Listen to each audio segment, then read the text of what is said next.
When we decided to take a 2-week multi-city trip to Italy, our first instinct was to find a travel agent. We thought this was the way to go because the thought of arranging airfare, lodging, transportation, and tours seemed so complex and daunting. We'd heard that travel agencies had made a comeback after initially losing business with the advent of the internet. We'd heard that they were the people in the know and that they could get you good packages and good deals. We asked our friends and colleagues for recommendations, but we came up empty. So we began doing our own research, and our travel plans sort of evolved organically. After a while, we realized we were well on our way to creating our own tour of Italy and didn't really need the help of a travel agency. We also realized how much we were enjoying the process and that we were kind of good at it. This experience was so fulfilling, we decided to create this video to share what we learned and help fellow travel lovers plan their own best visit to Italy. But first, let me tell you who we are. We are Art and Jason from Phoenix, Arizona. In May of 2024, we threw our GoPro camera in a suitcase and headed off for a 2-week Italian dream vacation. Come along with us in this video series, and we'll show you the splendor of Italy. Looking back on our strategy for planning the best Italian vacation, we identified 6 key areas that will require your attention. We'll review each one and give you some tips on how to tackle them. We'll also share with you the tools that we found valuable for keeping things in order. We found it vital to stay organized from the very beginning, so to help you do the same, we'll be talking about 3 tools we used, and we'll show you how to use them for maximum success. As simple as it may sound, these tools are the map, the calendar, and the book. We're presenting them to you in full caps because as our travel plans evolved, these tools became something of a set of revered holy documents to us, and we began to refer to them as such. We're hoping you'll rely on them as much as we did. Now, let's talk about the 6 areas you'll want to concentrate on, in more or less the order that it's appropriate to address them. They are dates, destinations, air travel, accommodations, local travel, and attractions and tours. Let's start with item 1, dates. You'll probably want to have an initial discussion of dates before you begin using a calendar. It's no help having a July calendar in hand if you're going to end up traveling in May, so it's best to have this discussion first. There are a few questions to consider when narrowing down your dates. For one, how long will this trip be? The duration of your trip is up to you, but here are a couple of things to consider when making this decision. If you're coming from someplace far from Europe, you're going to have to spend more time in the air, so you're probably also going to want to spend more time at your destination. If you're coming from the west coast of the United States, travel to Italy will likely require changing planes at least once, and the total duration of your air travel will be at least 15 hours. People on the East Coast will have it a little easier, and each point of origin around the world will have its own unique travel demands. As an example, in the fall of 2022, Art and I traveled from our home in Phoenix to Portugal for 9 days. This is a standard vacation length, as many people like to travel between 2 consecutive weekends, with the 5 weekdays in between as time off from work. While we enjoyed our time in Portugal, we found that we'd barely gotten over our jet lag before it was time to return home. This fatigue was with us the whole time. Having learned this lesson, we decided to make our vacation in Italy a full 14 days in order to mitigate the strain of crossing so many time zones. When you're deciding how long to stay, consider your unique situation and how it's likely to affect your enjoyment of your time away. 2, when can you get time off? Before you commit to your dates, you're going to want to consider what your employer expects of you. When do you need to be at work? When it makes sense for you to get away? And how long they can do without you. We'd advise you to have a signed vacation request in hand before spending any money on airfare or accommodations. 3, what kind of weather are you hoping for? Before this trip, I had never been to Italy, but Art is from an Italian family and has experience traveling there. I was really excited about going to Europe and wanted to travel as soon as possible. I was thinking March or maybe April at the latest. What I hadn't considered, since we live somewhere that's warm all the time, is that it can be cold and rainy in Italy in the winter and early spring. We finally settled on mid-May, and I have to say Art was 100% right about traveling in the late spring. We had sunny weather almost every day we were there, and the temperature ranged from 70 to 80 degrees Fahrenheit the whole time. Number 4, how crowded are your destinations likely to be? We did a lot of YouTube watching as research for this trip, and just about everyone we watched advises that Italy is packed in the summer months. We can't speak from experience, but if you're annoyed by crowds, savvy travelers always warn to avoid Italy in the summer. We also understand that those beautiful temperatures we enjoyed in May would have been significantly higher and less comfortable in July and August. Let's talk about the next concern, item 2, destinations. You've figured out where you're traveling and how long you'll be there. The next thing to think about is where you'll spend your time in Italy. You might be perfectly happy spending all your time in a single place. Rome in particular is a cosmopolitan city that could easily keep you occupied for a week or more. You might also consider visiting more than one city. Italy is a big country, and there is great transportation between cities, especially by high-speed train. If you're taking a longer vacation, you may want to consider spending your time in a few different places. Another thing to consider is the city you will arrive in and the city you will return home from. These don't necessarily have to be the same place. This is a good time to introduce you to our first tool, the map. Your map doesn't have to be anything fancy, and you don't even need to use a paper copy. Something on your computer screen will do just fine. Your goal in using the map is to understand where the cities in Italy are in relationship to each other, and how it makes sense logistically to plan your arrival and departure locations, and where there is to go in between. When we were selecting our destinations, we thought we'd like to spend time in Naples because it allows easy day trips to Pompeii, Capri, and the Amalfi Coast. Of course, we wanted to see Rome for the Vatican and the Colosseum. We also for sure wanted to visit Venice, as this had been described to us as being the most magical of places, which incidentally, it is.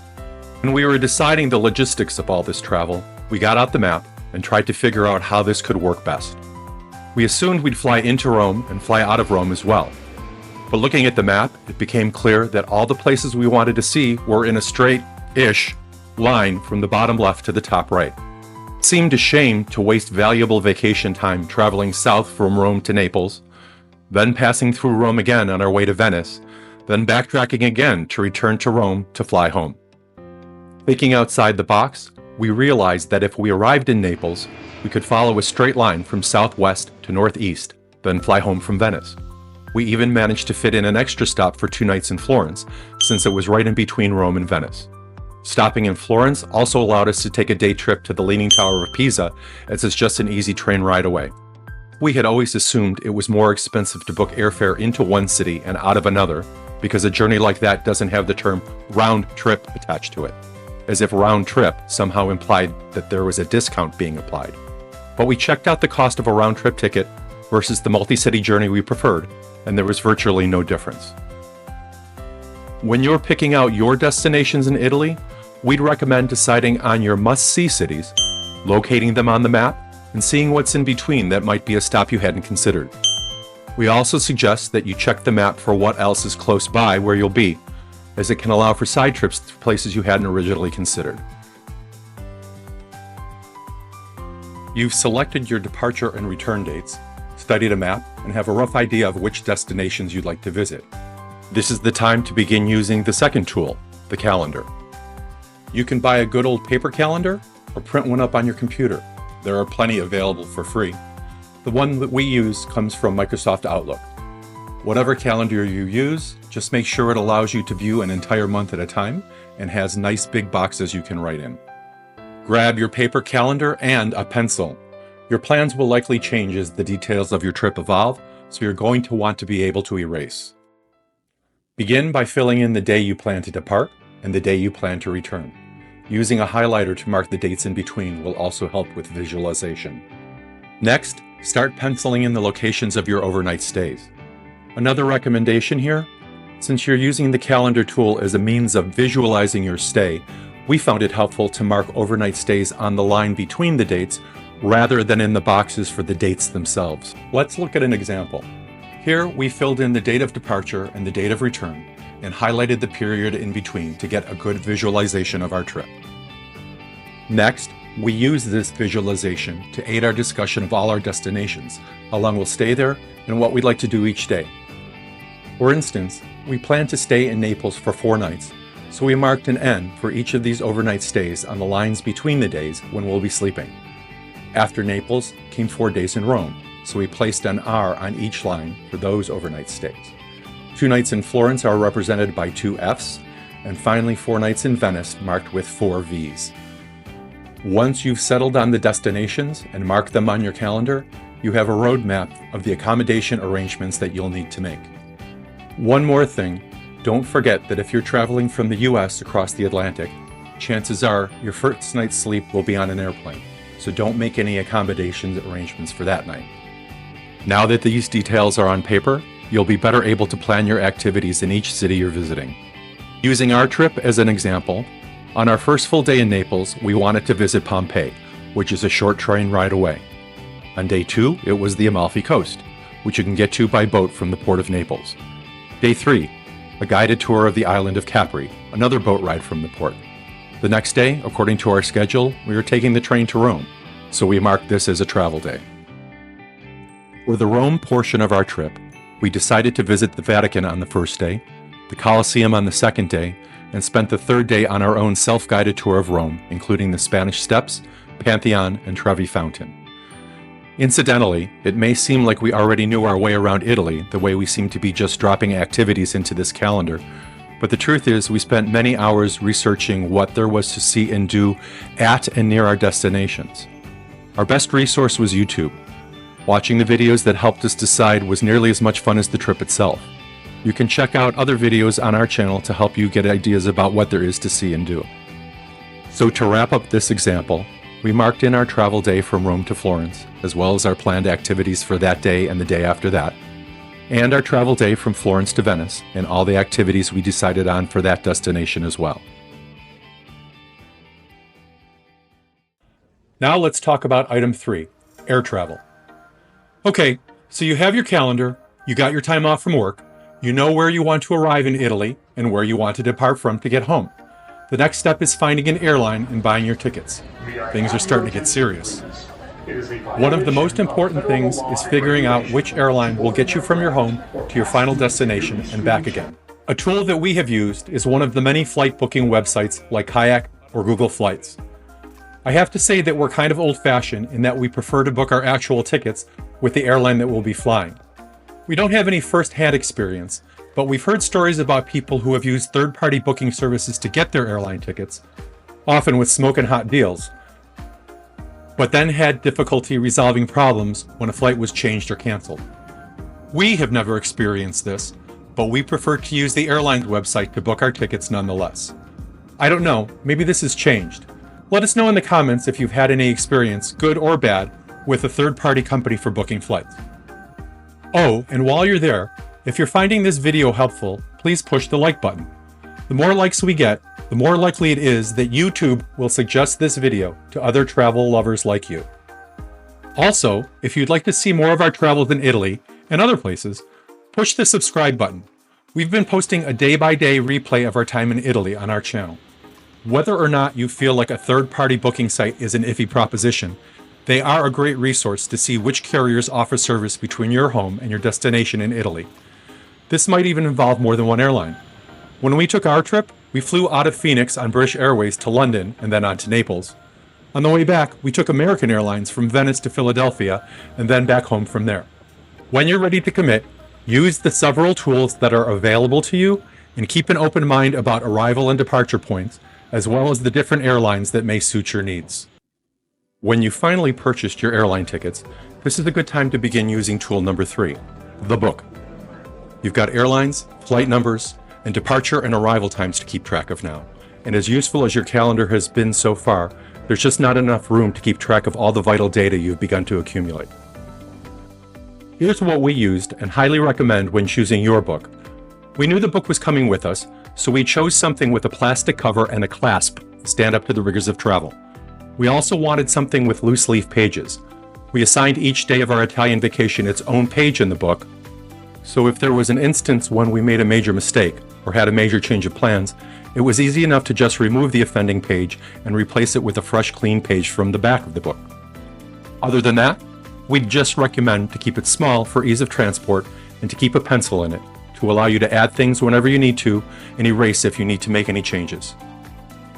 So, to start off, as mentioned earlier, you're going to assign each page of your book to one day of your vacation.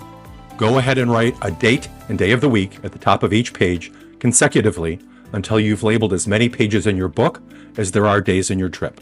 Next, go ahead and write your departing flight information on the page for day 1 in your book. Be sure to include the name of the airline, flight number, and name of the departure airport, the arrival time and airport name for any intermediate connecting airport, and the flight number and departure time of your connection, as well as the arrival time and airport name of your final destination. You will probably be departing on one day and arriving on the next day, so be sure to include that information on the correct pages. You'll also perform the same task on the last page of your book for your return home. Most airline trips returning to the US and Canada from Europe begin and end on the same day because of the time change. You'll probably only need to use one page in your book to accomplish this task if your home is in North America. A special note to our viewers from outside North America, YouTube has shown us that we have many subscribers from places around the world. Unfortunately, we don't have any experience with travel to Europe from other destinations, so our best advice is to use what you see here and modify these practices to best suit your travel needs. After your flight information is penciled into the book, grab your calendar. This is the time to pencil in what city you'll be in or traveling to on the pages for those dates, as well as the attractions and activities you've decided on for those days.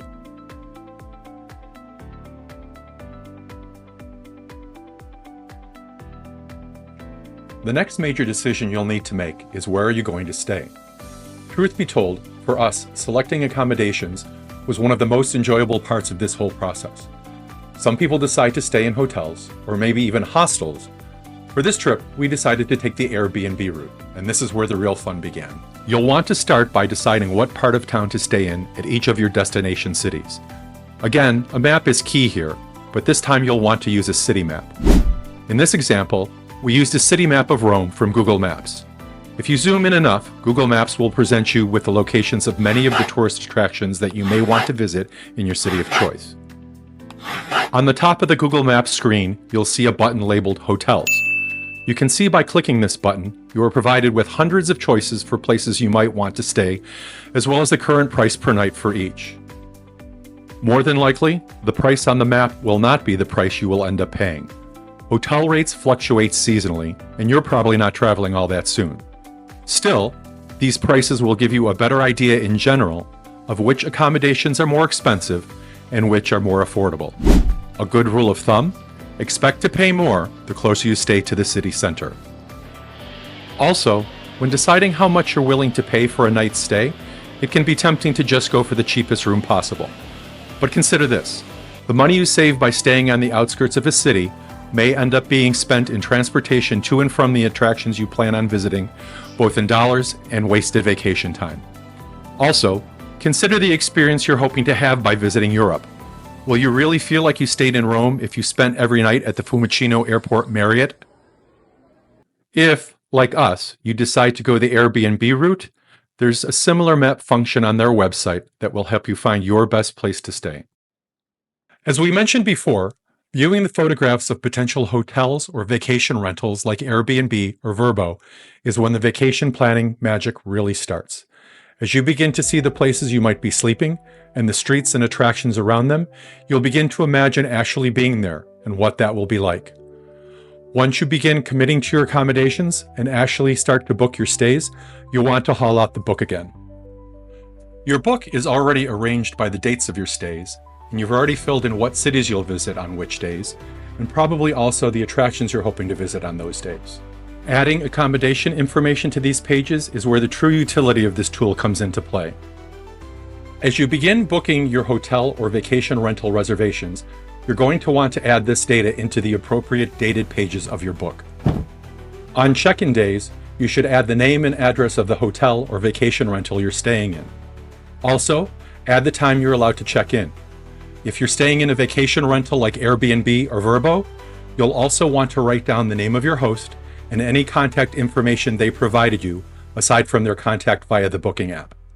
On check-out days, You'll also want to write down the time you need to be out of your accommodation, as well as any instructions about how the host wants you to leave the place if you're in a vacation rental. More than likely, you'll also be writing in your check-in information for your next stay on these same pages. Save room in the middle of the page. Check-in/checkout days are usually travel days, so you'll need a place for your travel information and maybe some space for any activity that will also be happening that day. Next, item 5. Local travel. Travel between cities in Italy is about the easiest thing in the world.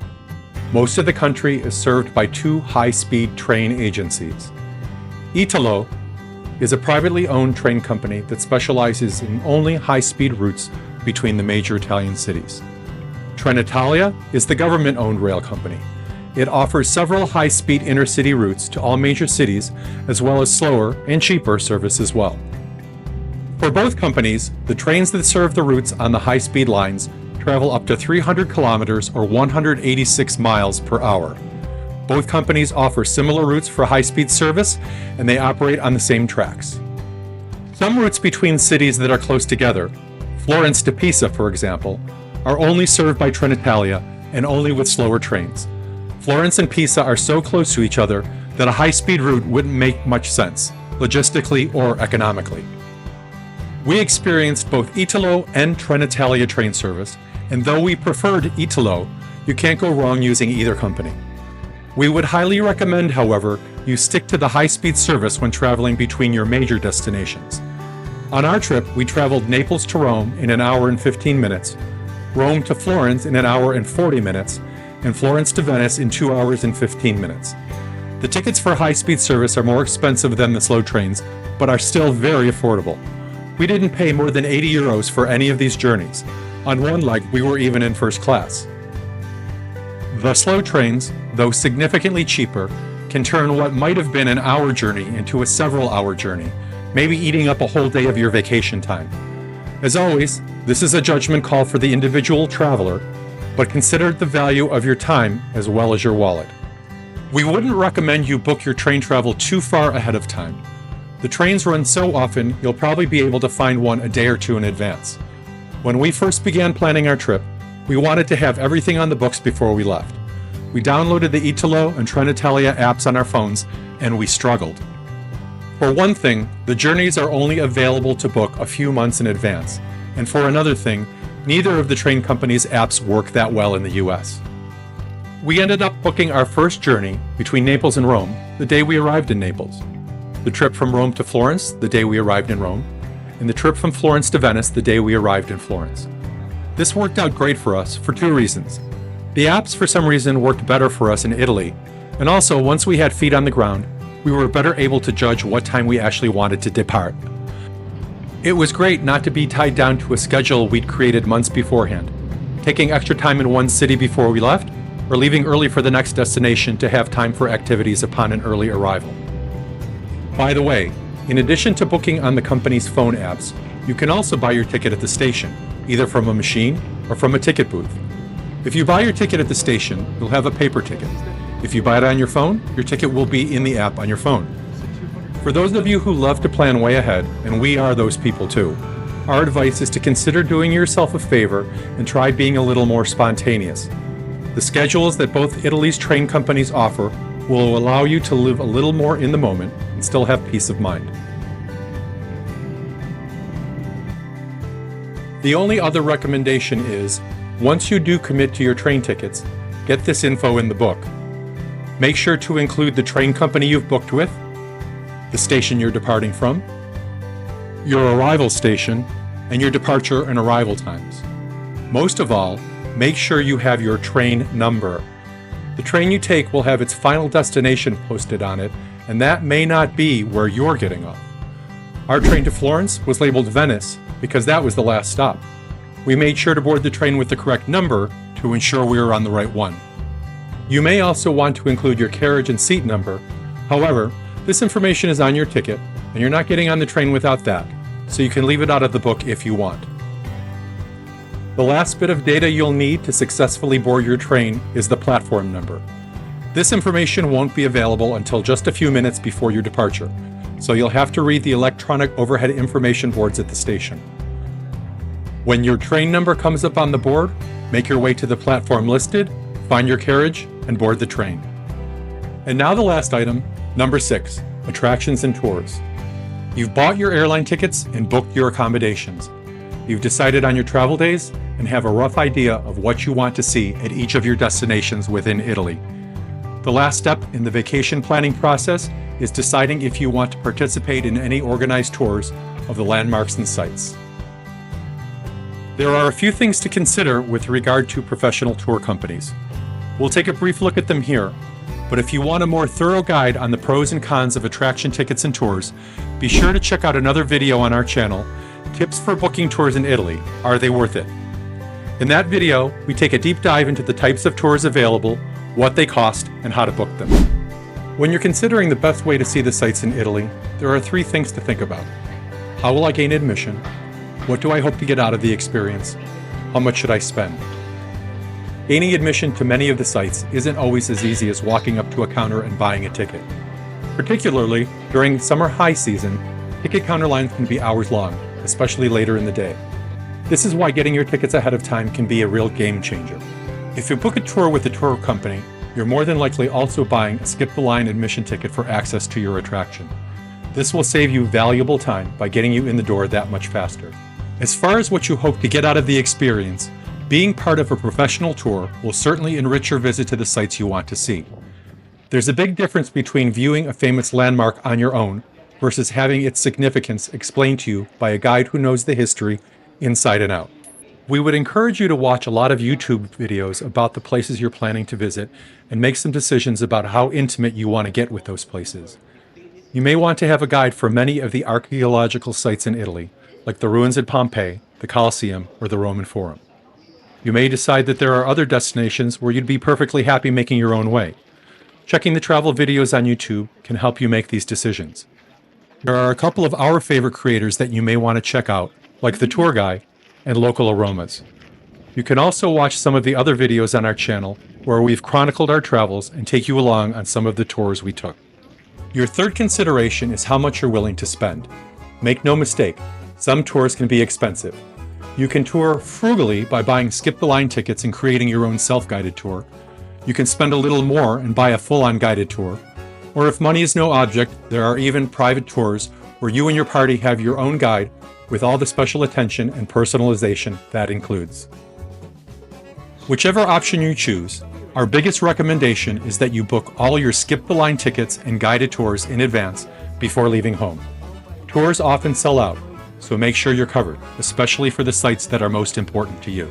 We recommend the following tour companies as they all have a big selection of available tours and easy-to-use websites. Viator, The Tour Guy, Get Your Guide. When you book with a big-name tour company on the internet, you're actually paying them to find you a local Italian company that will be who actually operates your tour. We have used all 3 of these, and in every case, their Italian partners provided us with enthusiastic and professional guides and itineraries that ensured we didn't miss any of the popular sites. Whether you decide to hire a guide or simply purchase skip-the-line tickets ahead of time, you'll want to be sure to record the details in your book so they are readily available to you on the days that you visit. The things you'll want to record in your book about tickets and tours include the name of the tour or attraction, the meeting spot, the meeting time, the name of the company you booked with, if provided, the name of the local company running the tour, any confirmation numbers provided, and the place you're keeping your tickets. In some cases, your ticket will be an email. In others, you'll be sent a link to your ticket in an email, and some companies have a phone app where your ticket will reside. In all of these cases, you'll want to be able to get your hands on your ticket when you need to, so mark this down to make this easier. And once you've recorded your information for all your tickets and tours, your book is complete. Mostly. Keep in mind that things can always change at the last minute. A week before we were to leave Phoenix for Italy, we got a message that our night tour of the Colosseum was canceled because the Rome city government was closing down nighttime entry for a time. We got back online and booked another Colosseum tour, which was again canceled 3 hours later. We booked a third tour, and that one thankfully stuck. A few days before our departure, we got word that our boat ride from Naples to Amalfi had been canceled, which meant that the return ticket we had to the port of Naples would be wasted. Thinking on our feet, we found a car and driver service to drive us to Amalfi, which allowed us to use the return boat ticket we had and saved the day. These examples show that you need to be flexible. Keep a pencil in that book and be open to change. Little catastrophes happen, so keep calm and be resourceful. Stay organized, and everything will be all right. We enjoyed the process we created so much, we're currently using it to plan our next once-in-a-lifetime European vacation, this time to Germany and Switzerland. We hope the tips and tricks we've shared with you will be helpful if you decide to be your own travel agent and create the perfect Italian vacation. Keep an eye open for more of our videos chronicling our travels. We look forward to hearing from you.